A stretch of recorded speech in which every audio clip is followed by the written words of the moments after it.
میں علامہ اقبال کی نظم چاند کی تشریح لے کر آپ کی خدمت میں حاضر ہوا ہوں۔ تو پہلے اس نظم کو پڑھتے ہیں، اس کے بعد اس کی تشریح کو پڑھیں گے۔ میری ویرانے سے کوسوں دور ہے تیرا وطن، ہے مگر دریائے دل تیری کشش سے موجزن۔ قصد کس محفل کا ہے آتا ہے کس محفل سے تو، زرد رو شاید ہوا رنج و راہ منزل سے تو۔ آفرینش میں سراپا نور تو ظلمت ہوں میں، اس سیاہ روزی پہ لیکن تیرا ہم قسمت ہوں میں۔ آہ میں جلتا ہوں سوز اشتیاق دید سے، تو سراپا سوز داغ منت خورشید سے۔ ایک خلقے پر اگر قائم تیری رفتار ہے، میری گردش بھی مثال گردش پرکار ہے۔ زندگی کی راہوں میں سرگرداں ہے تو حیراں ہوں میں، تو پروزہ محفلی ہستی میں ہے سوزاں ہوں میں راہ منزل میں ہوں تو بھی راہ منزل میں ہے، تیری محفل میں جو خاموشی ہے میرے دل میں ہے۔ تو طلب ہو ہے تو میرا بھی یہی دستور ہے، چاندنی ہے نور تیرا عشق تیرا نور ہے۔ انجمن ہے ایک میری بھی جہاں رہتا ہوں میں، بزم میں اپنی اگر یکتا ہے تو تنہا ہوں میں۔ مہر کا پرتو تیرے حق میں ہے پیغام اجل، محو کردہ ہے مجھ کو جلوہ حسن ازل۔ پھر بھی یہ ماہ مبیں میں اور ہوں تو اور ہے، درد جس پہلو سے اٹھتا ہو وہ پہلو اور ہے۔ گرچہ میں ظلمت سراپا ہوں سراپا نور تو، سینکڑوں منزل ہے ذوق آگاہی سے دور تو۔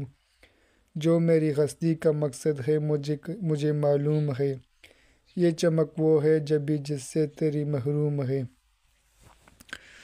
1 سے 4 تک معنی موجزن لہریں لے رہا ہے۔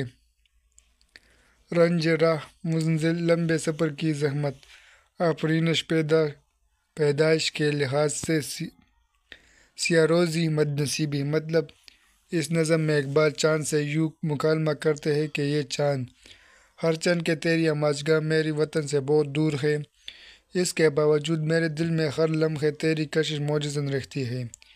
ذرا مجھے اتنا بتا دے کہ تو کس مقام سے آتا ہے اور وہ کون سی جگہ ہے جہاں جا کر قیام کرے گا۔ تیرے چہرے پر جو زردی پھیلی ہوئی ہے، یوں لگتا ہے کہ زیادہ مسافت طے کرنے کے ضمن میں اس کی طاقت سے تیرا چہرہ زرد ہو کر رہ گیا ہے۔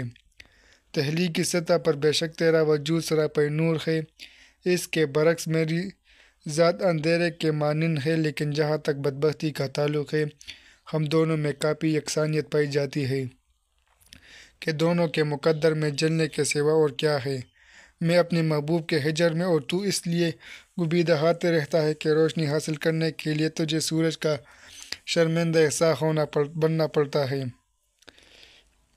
5 سے 7 تک معنی گردش پرکار، ایک ہی دائرے میں گھومنا۔ پرکار مطلب رولر۔ بے شک اے چاند یہ درست ہے کہ جس طرح تیرا سفر ایک دائرے کی طرح محدود ہے، تو میری حرکت بھی پرکار کے مانند ہے کہ ایک مقام سے چل کر ادھر ادھر گھومنے کے بعد پھر اسی مقام پر واپس آ جاتا ہوں۔ تو اگر اس کائنات میں سرگرداں ہے تو میں بھی حیرتوں میں ڈوبا ہوا ہوں۔ یہ درست ہے کہ تو اس کائنات میں روشن رہتا ہے جبکہ میں بھی آتش عشق سے جلتا رہتا ہوں۔ بدقسمتی یہ ہے کہ طویل مسافتوں کے باوجود تو بھی راستے میں سرگرداں ہے اور یہی کیفیت میری بھی ہے۔ فرق یہ ہے کہ تو اس صورتحال پر خاموشی اختیار کیے ہوئے ہے۔ 8 سے 10 تک معنی مہر کا پرتو، سورج کی روشنی، ماہ مبیں، روشن چاند۔ مطلب یہ چاند جان لے کہ اگر تو کسی کو چاہتا ہے تو خود میری کیفیت بھی کچھ ایسے ہی ہے۔ اگر روشنی تیرا نور ہے تو میرا عشق بھی نور کے مانند ہے۔ میں جس دنیا میں رہائش پذیر ہوں وہاں میرے گرد و پیش انجمن آرائی کے لیے ہزارہا انسان موجود ہے، مگر بے شمار ستاروں میں گرا ہونے کے باوجود جس طرح تو بھی خود کو تنہا اور بے مثال محسوس کرتا ہے، کچھ ایسی ہی کیفیت میری بھی ہے۔ آفتاب کا طلوع ہونا جس طرح تیرے لیے موت کا مانند ہے، اس طرح خالق کائنات کا جلوہ مجھے اپنے وجود سے غافل کر دیتا ہے۔ دیارہ مطلب یہ چاند تجھ میں اور مجھ میں اکثر گرچہ بہت سی باتیں اور خصوصیات مشترک حیثیت کی حامل ہے، اس کے باوجود عملی سطح پر تو کچھ اور شے ہے اور میں کچھ اور شے ہوں، یعنی تجھ میں اور مجھ میں بڑا فرق ہے، اس لیے کہ جو پہلو در کا حامل ہو اسے تو واقف نہیں، جبکہ میں پوری طرح آشنا ہوں، اور یہ بھی جان لے کہ بے شک میں سراپے تاریکی کا مانند ہوں اور تیرا وجود نور اور روشنی کا حامل ہے۔ اس کے باوجود یہ بھی ایک اٹل حقیقت ہے کہ تو اپنی حقیقت سے بیگانہ ہے، جبکہ میں اس کا پورا شعور رکھتا ہوں۔ مراد یہ کہ تو اپنی شناخت سے بیگانہ ہے، جبکہ میں اپنے وجود سے مکمل آگاہی رکھتا ہوں۔ میں تجھ پر یوں بھی فضیلت رکھتا ہوں کہ مجھے اپنی تخلیق کے مقصد کا پوری طرح سے علم ہے۔ میری انفرادیت یہی ہے جس سے تجھے محروم رکھا گیا ہے۔ اسی کے ساتھ ہی یہ نظم مکمل ہوتی ہے۔ اجازت دیجیے گا، اللہ حافظ۔